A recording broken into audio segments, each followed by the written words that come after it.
السلام عليكم ورحمة الله تعالى وبركاته. أهلا ومرحبا.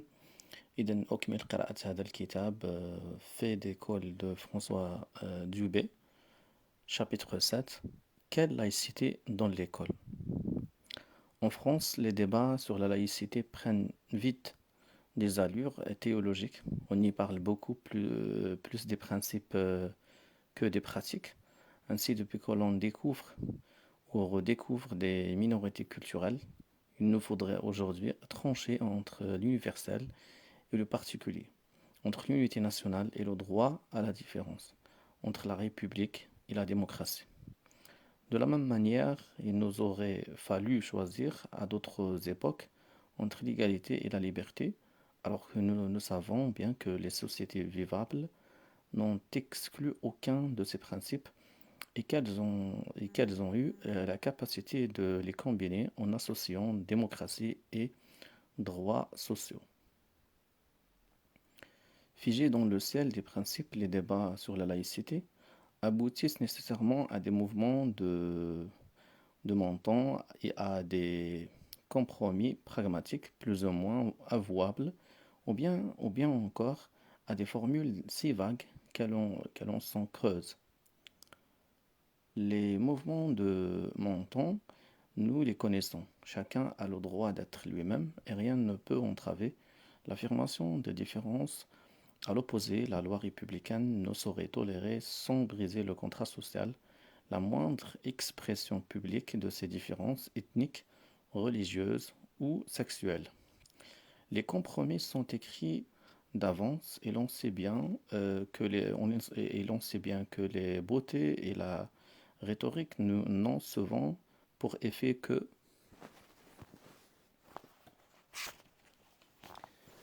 de donner une belle âme à leurs auteurs tant elles sont éloignées des choix pratiques des groupes et des individus, qui n'est pour la République et pour la démocratie, qui n'est pour le respect des différences et pour l'art de vivre ensemble. Rien n'illustre mieux ces difficultés que la première affaire du foulard, celle de 1989, d'un côté des positions radicales, de l'autre des décisions pratiques négociant au cas par cas l'application de ces principes. Comment en serait-il autrement quand la laïcité proscrit les signes religieux ostentatoires tout en obligeant l'école à accueillir tous les enfants tels qu'ils sont? La loi sur le foulard de mars 2004, en interdisant le port de signes religieux ostensibles, semble avoir stabilisé le débat pour un temps. Pourtant, elle ne règle pas véritablement le problème de la laïcité et de l'affirmation des différences culturelles. Peut-être parce qu'on ne peut pas trancher sur le fond. L'école laïque française entre le mythe et l'histoire. De tous les bords politiques, les positions les plus opposées, on appelle à une école républicaine parée de toutes les vertus, porteuse de tous les principes sacrés, enfermée dans la nostalgie de la laïcité à la fois tolérante et ferme de Jules Ferry. Il ne s'agit pas de porter atteinte à cette icône, tant il est clair qu'elle continuera à inspirer les débats scolaires, mais de rappeler seulement quelques faits. En effet, la crise de la laïcité ne vient pas seulement de l'extérieur, des exigences minoritaires, mais aussi de l'intérieur, de la nature même de l'école. Un universalisme national illimité. L'école de la République n'était pas seulement portée par la volonté d'instruire toute la nation, le processus étant déjà bien engagé. Elle avait le projet de construire une citoyenneté capable d'enraciner la légitimité de la Troisième République. Ce projet se fondait sur une véritable philosophie politique, empruntant aux Lumières pour opposer l'universalisme du progrès et de la raison à celui d'une Église encore très hostile à la modernité. Même si l'école de la République ne bousculait pas les formes scolaires anciennes, elle concevait les apprentissages fondamentaux comme un accès aux vertus civiques et morales, issus de la rencontre des Lumières, de Condorcet notamment, d'un positivisme modéré et d'un moralisme protestant. Mais plus encore que son contenu culturel spécifique, le trait fondamental de ce modèle était la confiance dans l'éducation, la foi dans une culture commune appuyée sur la raison, capable de lever les barrières de l'ancienne société en arrachant les enfants aux préjugés de leur milieu. Dans chaque village de France, l'école et la gare pouvaient symboliser l'ouverture et la modernité, la circulation des idées nouvelles avec celle des hommes et des marchandises. À lire des textes des pères fondateurs de l'école républicaine, cette confiance dans l'éducation n'anticipait pas les futures théories du capital humain, car l'instruction publique ne prétendait pas être directement utile en termes économiques. Elle s'identifiait à une image plus sociale et plus morale du progrès, celle de la civilisation. Alors que l'Église était progressivement séparée de l'État, l'école en reprenait largement certaines fonctions et l'on sait que Durkheim plaçait l'instruction publique au niveau même de la religion. L'école républicaine était universaliste et patriotique à la fois. L'universalisme transistant fatalement par une langue et une culture conçues comme nationales, sans doute les militants régionalistes des années 1970 ont-ils exagéré le caractère colonisateur et violent de l'école républicaine. Mais l'universel laïque était bien celui d'une culture spécifique, s'imposant à tous, éradiquant les patois et les particularismes. Les communautés concernées n'ont guère résisté à cette colonisation interne, car le français était le moyen d'accéder à une grande culture et à un espace social élargi. Il était aussi la clé ouvrant parfois des carrières au service de l'État. Cependant, durant plusieurs années, cependant, durant plusieurs années, bien des Français basques, bretons ou occitans ont vécu dans deux cultures et dans deux langues, celle de leur pays d'un côté et celle de l'État national de l'autre. Beaucoup d'entre eux étaient bien plus éloignés de la culture scolaire et nationale que ne le sont les immigrés aujourd'hui. Et de ce point de vue, le déglosie est loin de caractériser les seules immigrations récentes. National, l'universalisme républicain était patriotique. Il fondait un sentiment d'appartenance à travers l'enseignement d'une histoire identifiée au récit d'une époque nationale, à travers une géographie, des frontières naturelles, à travers l'accès à une littérature conçue comme le patrimoine d'un génie national. Cet universalisme national était si fortement intériorisé que les instituteurs apprenaient sans cynisme aux enfants des colonies que leurs ancêtres étaient gaulois, avant de les voir mourir en 1914 pour la patrie et la raison universelle. Laïcité n'était pas seulement une forme de démocratie négative et de tolérance, elle n'était pas seulement une règle d'indifférence, de séparation du public et du privé, elle était au cœur du projet scolaire lui-même, de ses programmes et de ses règles de vie. L'universalisme de l'école républicaine n'était pas seulement national, il était aussi fortement limité par l'organisation du système scolaire en écoles séparées. D'abord, l'école acceptait la séparation des deux jeunesses, catholiques et laïques. Aujourd'hui encore, 17% des élèves sont scolarisés dans l'enseignement privé, majoritairement catholique, et surtout près de 40% des élèves passent par le privé. Au-delà de la lutte contre l'Église, la culture nationale promue par l'école laïque ne pouvait ténorer ce que cette culture nationale devait au christianisme, même si la pratique religieuse déclinait. Ensuite, chaque classe sociale se voyait réservée à un type d'école et de scolarité. Et il faut le rappeler avec force, l'école républicaine, l'école du peuple, c'était d'abord l'école élémentaire. La jeunesse bourgeoise Elle était éduquée dans des lycées publics ou privés dominés par les humanités classiques.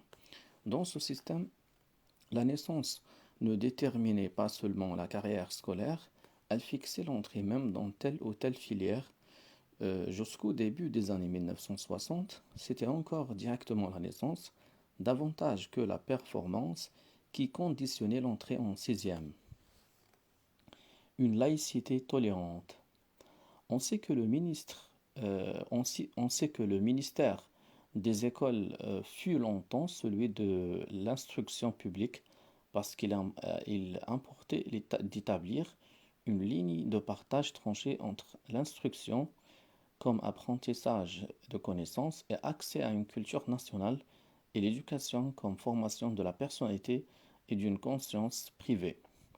La forme scolaire elle-même marquait cette distance en ne considérant l'élève que comme un élève, comme un être potentiellement raisonnable et non comme un enfant ou un adolescent devant être pris en charge par l'école. Les routines scolaires, les disciplines, la distance entre les maîtres et les élèves, la neutralité de leurs relations devaient préserver une sphère intime et construire une sphère civile. Cette école visait à limiter l'expressivité des élèves.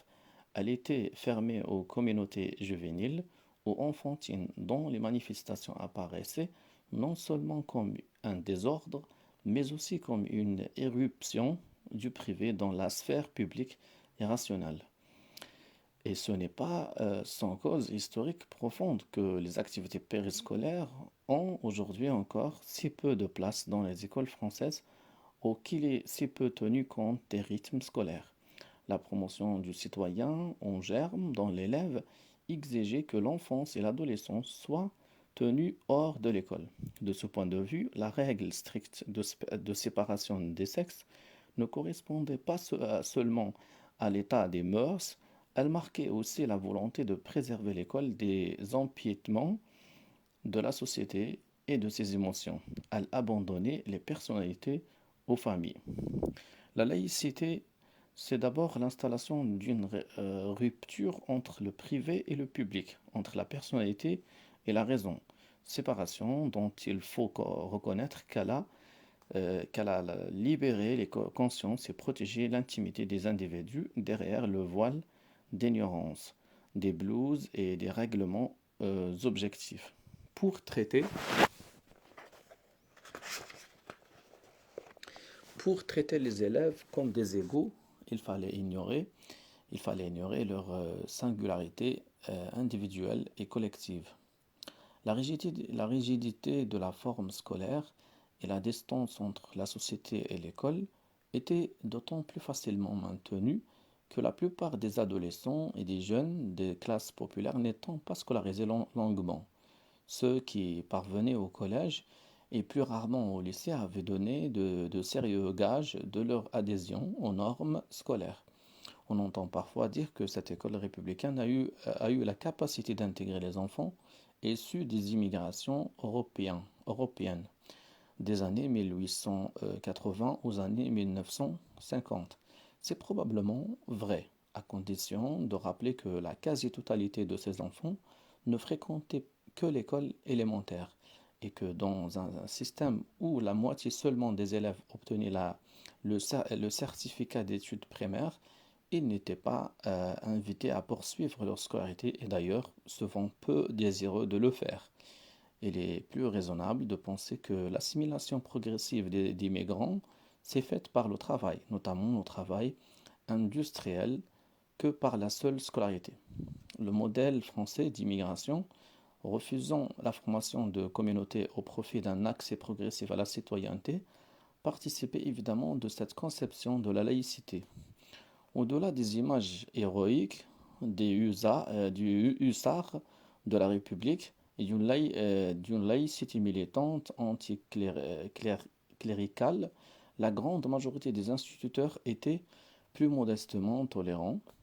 Issus des milieux auxquels ils faisaient la classe, les maîtres d'école ont longtemps composé avec eux, qu'il s'agisse des cultures locales ou des contraintes des travaux des champs, Pour le dire d'une autre manière, si l'école républicaine a combattu l'Église, elle s'est fondue dans une civilisation chrétienne, tant pour son calendrier que par sa morale. Derrière une laïcité combattante se tenait une laïcité plus ouverte, et cela d'autant plus facilement que l'école établit une forte légitimité idéologique et culturelle. Restait une école modeste dont la plupart des Français n'attendaient pas tout, ni toute l'éducation, ni la mobilité sociale, ni l'insertion professionnelle, ni le règlement des problèmes sociaux.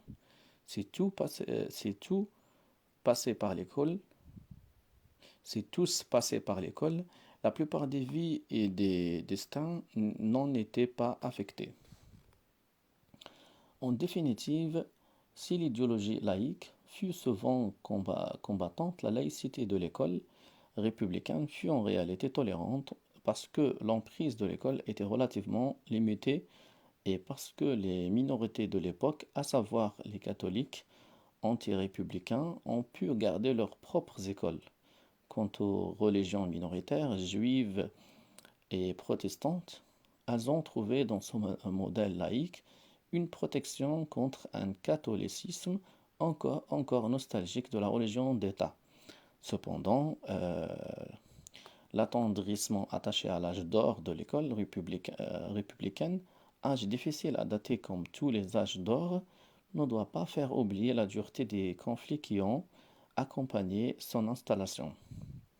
L'école de masse. Le type de la laïcité associée à l'école républicaine est-il possible dans une école qui s'est profondément transformée sous l'effet de la massification? L'école peut-elle changer et la laïcité rester identique à elle-même? Les effets de la massification scolaire. C'est moins directement par son modèle culturel et par ses structures que par ses effectifs que l'école a changé. Au milieu des années 1970, avec l'installation en fait puis en droit du collège unique, le système scolaire change de nature. La distribution des qualifications scolaires, qui était largement réalisée en amont, avant même l'accès à telle ou telle formation, devient un produit de la sélection scolaire elle-même. Les élèves ne sont plus orientés en fonction de leur naissance, mais de leurs compétences, même si celles-ci ne sont pas indépendantes de leur naissance. Les écoliers sont pris dans une compétition ou dans un marché où leurs possibilités de choix sont définies par leurs performances et leurs ressources à chaque étape sélective. À cet égard, l'école ne peut plus être seulement considérée comme un appareil de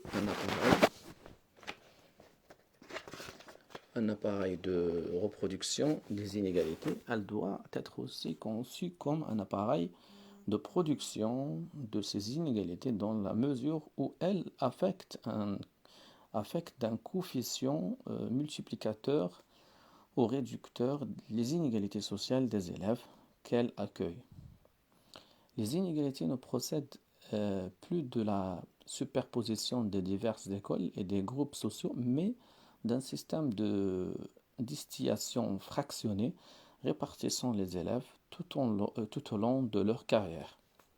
Ce changement de nature des mécanismes sélectifs entraîne plusieurs effets en chaîne, dont un phénomène d'inflation et d'évaluation des diplômes, puisque la croissance des qualifications scolaires excède ou n'est pas ajustée à la demande des emplois qualifiés.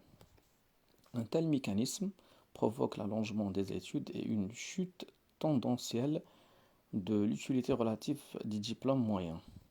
Quant aux diplômes les plus bas, ils peuvent parfois s'apparenter à une qualification négative, à un stigmate dans un contexte de chômage. Ainsi se forge l'opinion commune et paradoxale des lycéens selon laquelle les diplômes ne servent à rien, tout en étant indispensables. Ce mécanisme accentue très sensiblement la concurrence scolaire et les recherches d'utilité sociale à travers les diplômes. Au-delà d'un affaiblissement sensible de la pratique religieuse, la place de l'école privée s'en est trouvée renforcée. Du point de vue des usagers, celle-ci perd progressivement son identité religieuse pour devenir une opportunité supplémentaire sur le marché scolaire. Elle permet de fuir les écoles jugées trop populaires et trop faibles. Elle offre des services que ne propose pas l'école publique. Elle favorise un entre-soi. Elle donne aux parents le sentiment d'être mieux entendus par les établissements, etc. En fait, cette école est moins catholique que privée. De nouvelles jeunesses. Aujourd'hui, la moitié d'une classe d'âge est encore scolarisée à l'âge de 20 ans. Et il est devenu difficile, voire impossible de maintenir aussi fermement qu'autrefois la distance entre l'élève et le jeune, entre l'école et la société. Depuis plus de 30 ans, la jeunesse s'est vue accorder une certaine autonomie dans son mode de vie, sa culture et ses goûts. Beaucoup attribuent à mai 68 l'envahissement du lycée par la jeunesse, par la mixité, par la tolérance des looks et des styles les plus divers, tant qu'ils ne dérangent pas l'ordre de la classe. Mais l'école ne sait pas vraiment quoi faire de cette adolescence et de cette jeunesse. Elle tolère et abrite une vie juvénile bien plus qu'elle ne l'organise. Le monde de la jeunesse et l'école sont placés dans un face-à-face indifférent où les élèves préfèrent l'indépendance à l'engagement. Dans la grande majorité des lycées et même des collèges, des classes moyennes, le système ancien de discipline incarné par ces surveillants généraux, ces punitions, ces blues, mais aussi ces chahuts rituels a été remplacé par une régulation, par l'intérêt bien compris de la performance et par un sens de la compétition scolaire. Ces établissements associent un univers de travail contraignant et un espace juvénile relativement ouvert, dans lequel chacun est libre de choisir son style et son identité. Bien souvent, ces lycéens et ces collégiens n'ont vu dans le foulard islamique qu'un choix personnel parmi d'autres. Pourquoi l'interdire alors que l'établissement accepte les jeans et les tailleurs, les survêtements et les tenues bourges, les cheveux longs et les cheveux courts? Quand on sait que pour les adolescents, le look n'est pas seulement un pot, mais une véritable image de soi, une face au sens fort du mot, ce type de jugement n'est pas sans importance. La laïcité républicaine reposait sur une distance entre la société et l'école. Or, l'école s'est doucement laissée envahir par une culture de masse adolescente. Le paradoxe tient à ce que les plus laïcs d'entre nous dénoncent souvent les quelques établissements qui refusent cette culture de masse, ceux qui maintiennent les blouses et les uniformes qui apparaissent comme les moins tolérants, les moins laïques et les moins ouverts.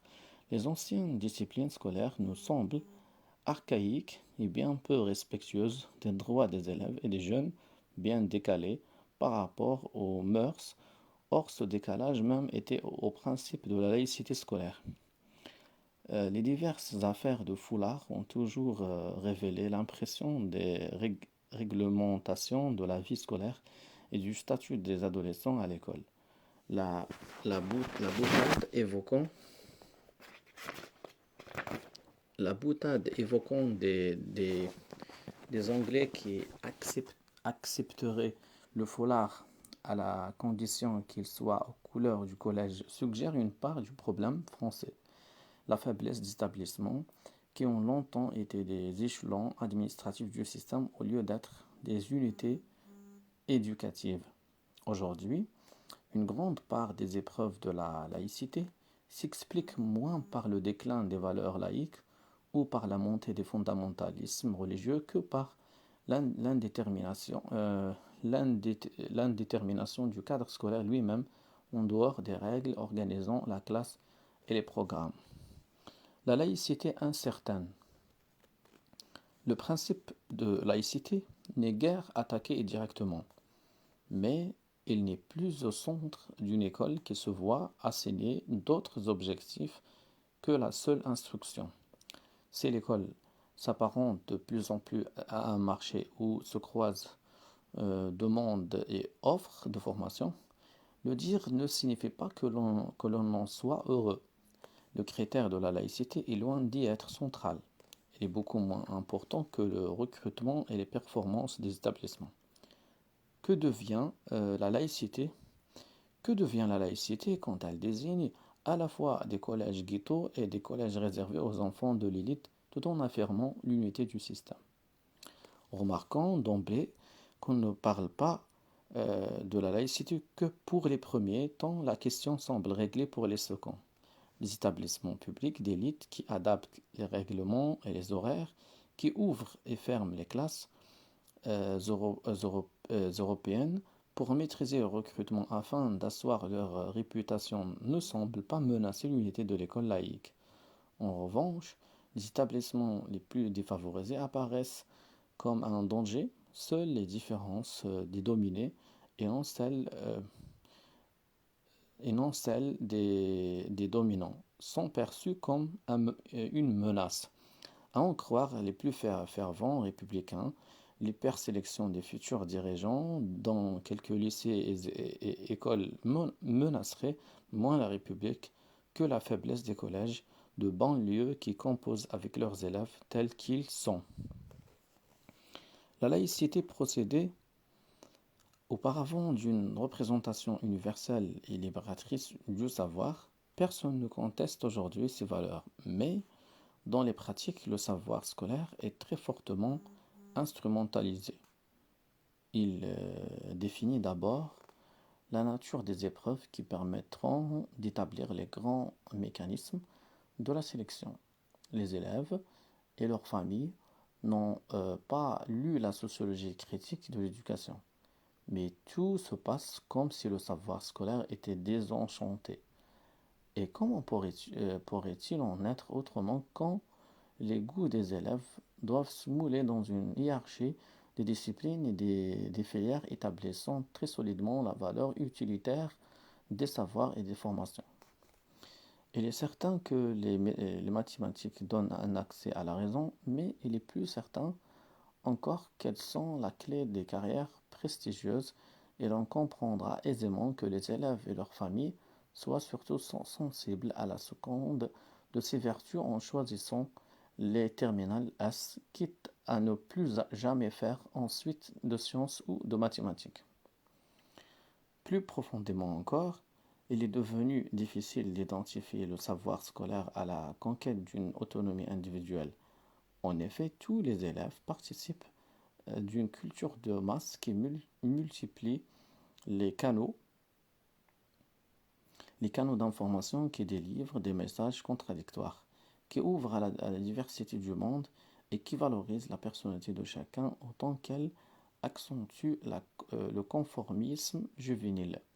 Le temps paraît révolu où des communautés sociales enfermées sur leur particularisme attendaient de l'école l'ouverture au monde et pouvaient résister sur une sphère privée et communautaire. Les familles les plus démunies ont des antennes paraboliques sur leur balcon et leur sentiment d'exclusion sociale est beaucoup plus vif que leur sentiment d'exclusion culturelle. Il ne s'agit pas, en écrivant ces lignes, de se faire le laudateur de la culture de masse, d'ignorer les spécificités de la culture scolaire et ce qu'elle nécessite d'efforts et de contrôle de soi, mais seulement de souligner un fait. Tout en se massifiant, l'école a perdu le monopole de l'ouverture au monde et les enseignants ne sont plus les seuls médiateurs entre la culture universelle, devenue culture de masse, et les milieux particuliers auxquels ils s'adressent. Dans la pratique, la laïcité n'est plus un projet, elle est devenue une règle de neutralité faisant de l'école un terrain pacifié qui s'efforce de ne pas être envahi par les conflits et les différences sociales. C'est pour cela que la laïcité ne doit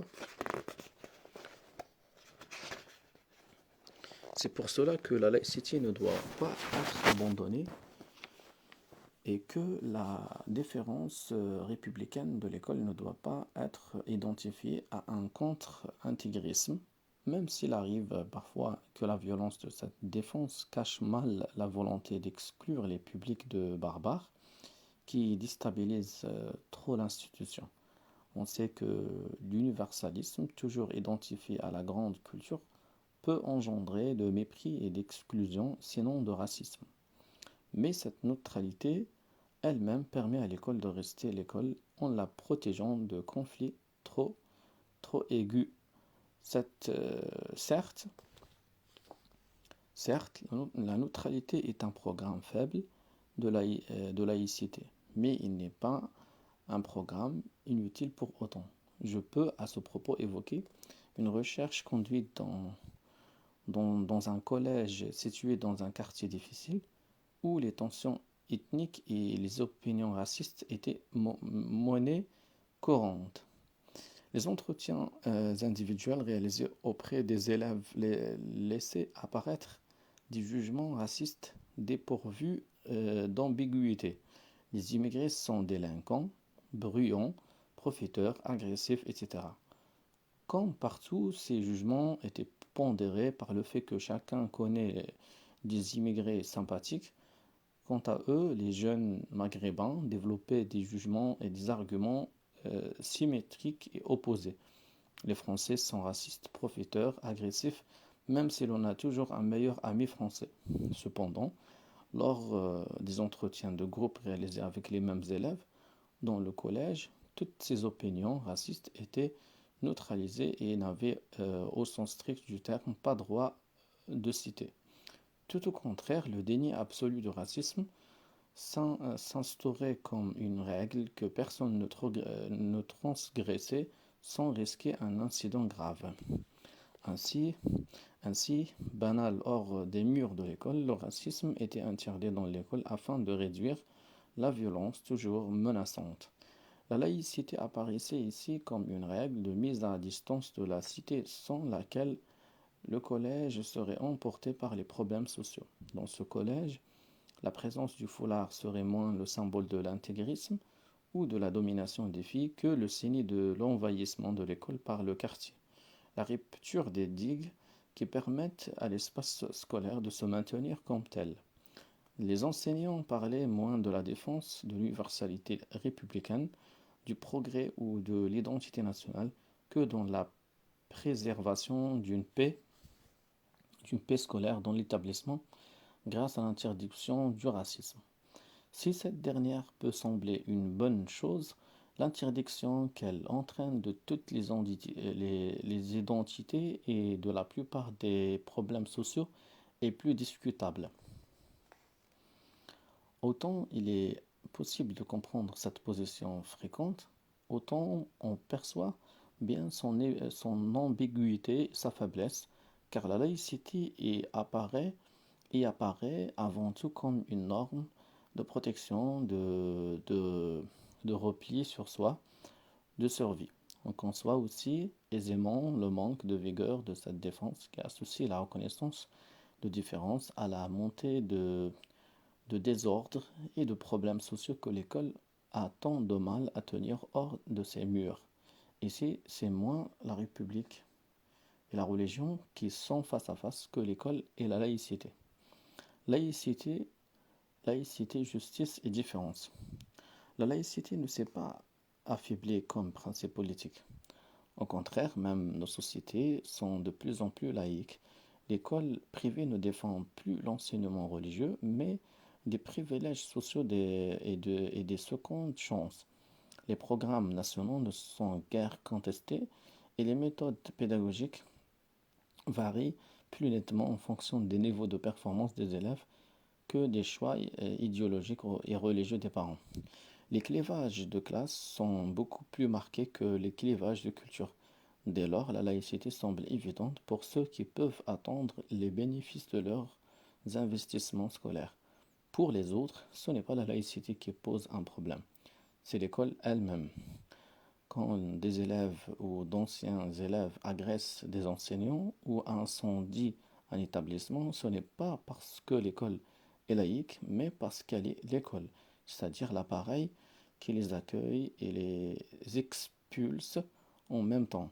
La réanimation de la laïcité relève moins de l'interdiction universelle du foulard, dont chaque musulman, aussi ouvert soit-il, est fondé à dire qu'elle devrait aussi concerner les croix, l'Ikippa et pourquoi pas le calendrier chrétien que de la reconstruction de l'école. Ici, le sociologue qui ne cesse de décrire la crise et les mécanismes objectifs d'un système doit prendre le risque de proposer quelques principes d'action s'il admet que tout n'est pas inscrit dans la fatalité du système.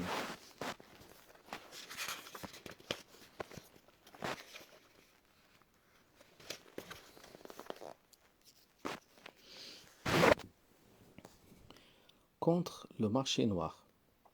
Afin que la laïcité ne soit pas une arme de guerre ou une incantation mobilisée contre d'étroites minorités musulmanes, mais l'appel à une forme de vie commune, il importe que l'école soit perçue comme socialement juste. Or, on ne peut pas défendre le principe de la laïcité dans une école dont le fonctionnement est tenu caché à un grand nombre d'acteurs et notamment aux plus démunis. Dans la réalité des pratiques, l'école oscille entre deux principes opposés, celui de la carte scolaire qui oblige chaque enfant à se rendre dans l'école de son secteur et celui d'une certaine liberté, plus ou moins reconnue, de choix d'établissement. Plus on s'éloigne de l'école primaire, d'une part, et plus on est proche des groupes socialement privilégiés.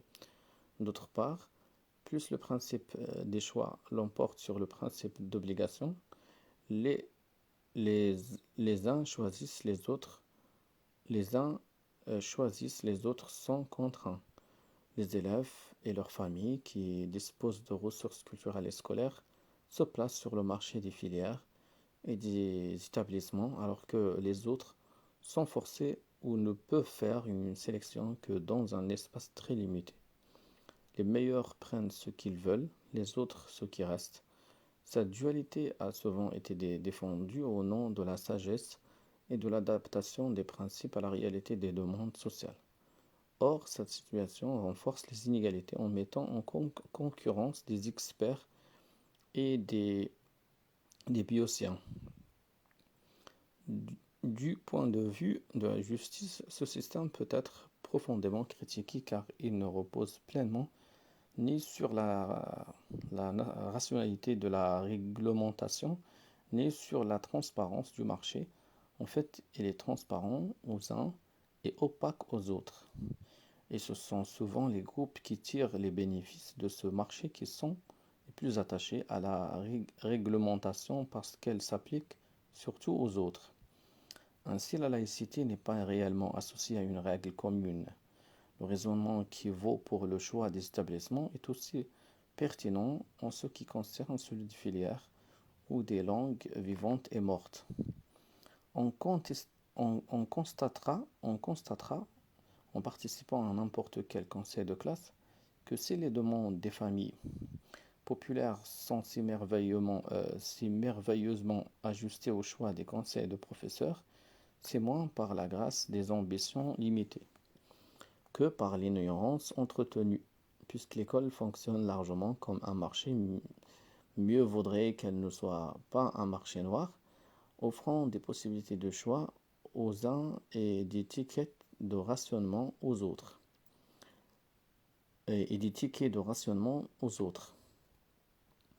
Les autres, ce sont souvent les élèves issus de l'immigration et les moins favorisés, ceux dont on attend qu'ils adhèrent à une laïcité qui s'accommode d'une ségrégation sociale et ethnique. Comment leur demander de respecter une neutralité laïque alors qu'à leurs yeux, ils sont moins bien traités parce qu'ils sont différents et parce que cette différence est un stigmate et un handicap. Il y a quelque chose de choquant dans le mécanisme construisant de facto des minorités culturelles en considérant en même temps que la reconnaissance de ces minorités est un danger. Il y a quelque chose de paradoxal dans le mécanisme consistant à regrouper les musulmans tout en affirmant que l'islam ne saurait être reconnu autrement que comme une foi privée. En cela, la question de la justice scolaire commande celle de la laïcité. La civilité scolaire. Longtemps, l'instruction civique a été l'enseignement des principes de la République, enseignement spécifique ou fondu dans les leçons de morale et d'histoire, il n'y a pas de raison de se défaire de cette tradition, mais elle est loin d'être suffisante, car ce qui peut satisfaire des enfants ne convient plus aux adolescents et aux jeunes qui ont les capacités de construire une pensée critique, qui attendent la réciprocité des règles et qui accèdent à une certaine autonomie. Autrement dit, l'instruction civique doit être une dimension de l'expérience scolaire plus qu'un objet de leçon.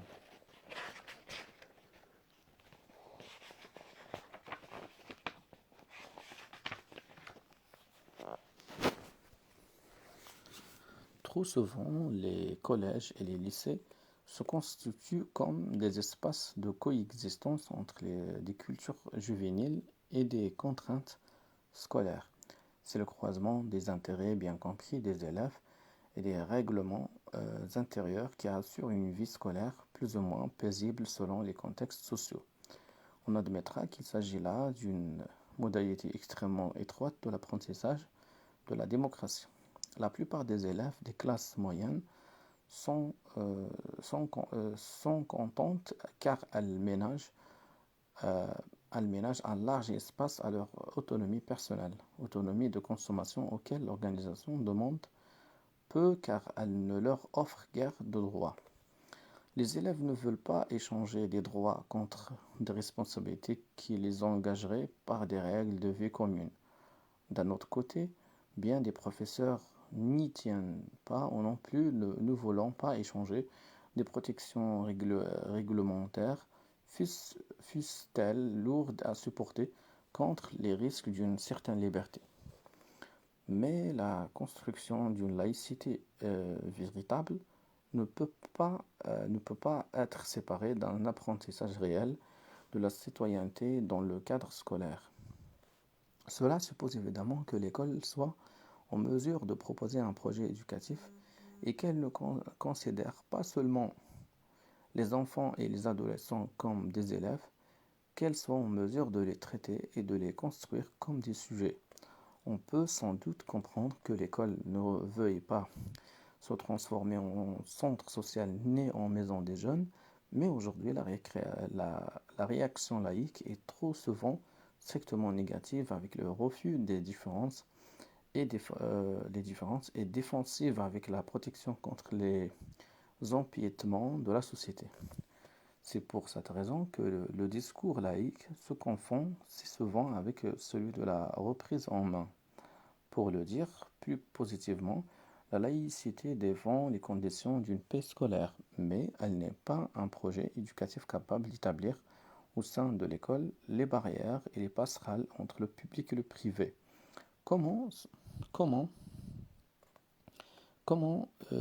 sans un système démocratique interne à l'école, être en mesure de distinguer, par exemple, les élèves qui désirent porter le foulard et celles qui subissent la pression de leurs frères, de leur père, d'un membre de leur famille ou de leur communauté? Comment distinguer ce que relève de l'affirmation d'une identité de ce qui est la soumission à une tradition non démocratique ou antidémocratique si les établissements scolaires ne possèdent aucune capacité de régulation démocratique engageant les élèves? Évidemment, tout ne peut être discuté dans l'école, notamment la nature de connaissances. Cependant, cet argument ne saurait interdire de construire une laïcité scolaire en reconnaissant que les élèves sont aussi les acteurs de l'école. Des écoles différentes.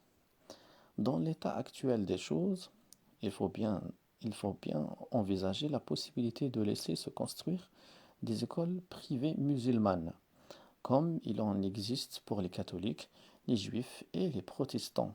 Après tout, il existe des écoles privées non mixtes, il en existe d'autres où les rites et l'enseignement religieux sont obligatoires, d'autres encore tout aussi peu laïques et républicaines et qui bénéficient pourtant de l'aide de l'État. Ces opportunités, pour le moment extrêmement minoritaires, doivent aussi être offertes aux musulmans exactement de la même manière que la laïcité exige la construction de mosquées à côté des temples, des églises et des synagogues. La France est moins laïque qu'elle ne le croit en refusant aux musulmans les droits qu'elle accorde aux autres, en idéalisant son passé républicain comme si celui-ci ne procédait pas d'une longue tradition chrétienne. On objecte parfois que la loi de 1905 ne saurait autoriser l'État à contribuer au financement d'édifices et d'établissements religieux. Dans ce cas, les nouveaux venus, qui sont aussi les plus pauvres, n'auront jamais le choix contre la marginalité, le silence, la violence parfois, ou le soutien de régimes musulmans dont le respect de la laïcité n'est pas des mieux établis. Dans ce domaine, la laïcité ne peut être vécue par les musulmans que sous une forme anti-religieuse. Alors qu'elle est indispensable, la laïcité peut apparaître comme la défense des conservatismes et des privilèges qui identifient avec plus ou moins de naïveté leurs intérêts et leurs établissements d'élite et leur culture nationale à l'universalité républicaine. Bien souvent, les intellectuels qui se sont si fortement émus et mobilisés contre le foulard ne défendaient pas seulement des principes, ils défendaient aussi les traditions et des privilèges scolaires contre les barbares venus du sud et de la banlieue, individus et communautés. Il est peu discutable que les anciennes sociétés nationales deviennent progressivement des sociétés plus culturelles dans lesquelles les communautés et les diasporas doivent trouver leur place. Cette évolution fait de la neutralité laïque une exigence aussi forte aujourd'hui qu'hier, quand il fallait refuser l'obscurantisme. Autant il paraissait possible de séparer radicalement le public et le privé quand la culture nationale était relativement homogène, autant il est difficile de maintenir la même position quand le moi de chacun est lié à une culture qui n'est pas forcément celle de son voisin. Alors, que faut-il reconnaître? Ne rien reconnaître au nom d'une stricte laïcité, c'est n'accepter de fait que la culture des insiders et des dominants. Tout reconnaître, c'est ouvrir une myriade de conflits et c'est aussi admettre des cultures qui justement ne reconnaissent pas celles des autres et les droits des individus. Refuser le foulard islamique est une violence, mais l'inverse aussi, car ce peut être accepter l'infériorisation et l'enfermement des filles et des femmes. Pour l'école, la seule manière d'échapper à ce dilemme serait sans doute de s'arc-bouter sur la priorité des droits de l'individu et de tout ce qui favorise son autonomie. Celles et ceux qui se subjectivisent dans une religion, une culture, en ont le droit en tant qu'individu et à l'école laïque et l'école laïque doit les reconnaître. Celles et ceux qui sont assignés à une religion qu'ils subissent et qui les enferme doivent être défendus et libérés par l'école. Il n'y a sans doute pas de balance qui permette de mesurer ce qu'il en est exactement du sens des identités que mobilisent les individus. Mais aujourd'hui, l'éducation laïque doit se soucier davantage des individus que des groupes, et c'est là que la laïcité serait plus qu'une simple tolérance.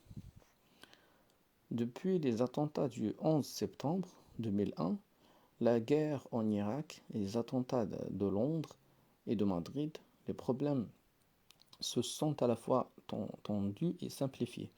Ils se sont tendus car le danger intégriste apparaît beaucoup plus manifeste qu'il ne l'était.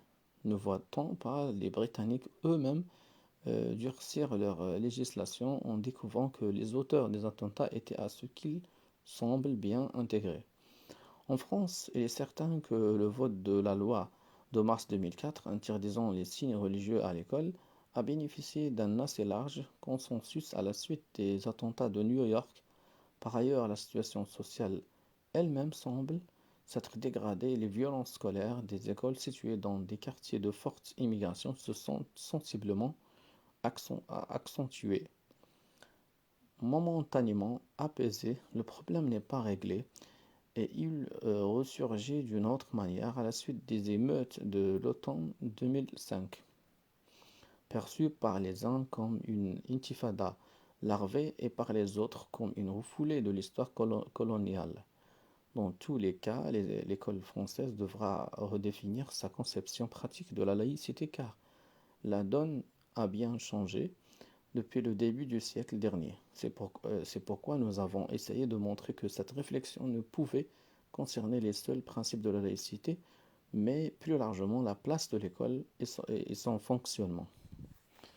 هنا أصل إلى نهاية هذه الحلقة.